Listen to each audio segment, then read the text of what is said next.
So Phil, Sesemann, there were a few jokes in the media centre when you were finishing that you outkicked Jake Whiteman at the start of the year, and you managed to outkick the great Mo Farah at the end of your marathon there. It's as though it's been planned, to be honest, but no, it wasn't planned at all. And I just thought he was there, and it was a really good kind of carrot to aim for. And like obviously the support on the road at that point, like just in front of me, was amazing. So I just thought, I really got to try and get him. And Pleased with your day? Pleased with your race? Yeah, that was. You look pretty chuffed. Yeah, that was mint. Like I ran a 2-minute PB. I ran like what I think I've been capable of doing. And so I'm really happy to like go and do that, and just negative split a marathon. What did you do, about 2:10:20 in the end? Yeah. So I've gone through maybe 65:15-ish, 65:05 for the back half, and I'm pretty pleased with it. Yeah. Have you had a chance to soak in some of the other results and speak to your training partner Emile, for example? I haven't at all. I haven't seen him. I know Sam did well in the women's.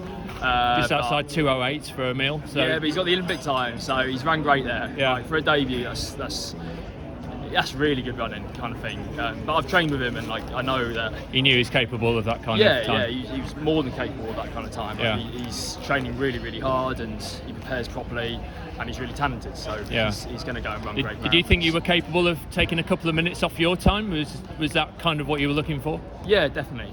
Training had gone really well. So the taper was horrible. Like I just playing mental mind games with yourself, and I'm not well, or I'm unfit, even though you've had like the best week's training of your life the week before. So I was really pleased just to feel good today, and keep comfortable until maybe the last final 3 or 4 miles before I really tried to push myself. You look like you ran a smart race today, kind of paced it quite well. Did you have any bad patches or anything at all? There's a few bits around like 15 when my legs are aching a little bit, but there's no point where I really felt like I'm on the edge and things are going to go sideways. And maybe in that final kind of 2 miles, I started to feel like the very beginnings of a little bit of cramp and stuff, but luckily that kind of relieved quite soon, and I was able to kind of give it some at the end. Are you still a beginner marathoner, or are you an experienced guy? Now you're on the sort of borderline, aren't you? I would say fairly experienced. Like I've done 4, all within 18 months. So it's a bit of a baptism of fire. Fast learner. Yeah, and I wouldn't really say I've had a bad one yet. So even like the Europeans, even though like I died off kind of thing, I still think it was a solid run, and I've been like quite pleased with how they've been going. Yeah, and you build up to this. It was it basically a few weeks in Kenya in January, and then you spent the rest of the time in Leeds, haven't you, more or less? Yeah, I did 3 weeks in Kenya. Did Valencia 10k and Armagh 5k to bookend the trip.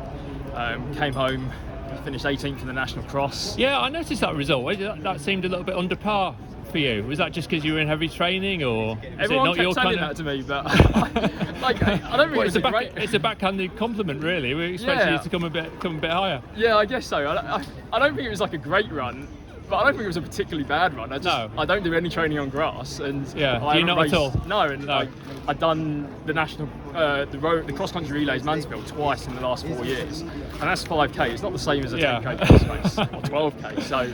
I guess the English National is quite a competitive event as well, isn't it? With all the guys charging through, you lose a few seconds and straight away you're down from sort of 8th to 18th. You know, it's quite easy to. I mean that's. So you didn't lose any heart by. No, I knew training was going well and stuff, and like it was the purpose of the day was to win the team title with the boys.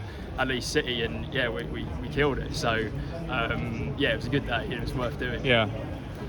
Then your club won the women's. They had a really good stage road relay. Yeah, they had a really good performance there. They've got like a really good team, and unfortunately we couldn't quite get it together on the men's side, just for various reasons. I think overall we've had a really good winter as a team, and that's definitely something that I want to keep using as part of my preparation for these bigger races, kind of thing. Still do that club stuff, and doing like the last kind of 8 weeks in Leeds, and with my coach, with my dogs, with my partner, with Emile. I've had Josh Dickinson. It's been really, really key in those weeks, and it's been a really good build-up. You mentioned your dogs. I've got to ask one last question about the dogs. Who's running them today? They must be getting their exercise today. I don't think they've been for a run today, but my partner had them out on the course today. Oh, okay. And stuff, Just a walk today? Yeah, just a few walks. But they'll be out all day, and there's a lot of attention on them and stuff like that. So they'll have enough energy. Do you travel back tonight or tomorrow? No, I'll probably stay down for a day or so and see some family and stuff like that. So okay. Yeah.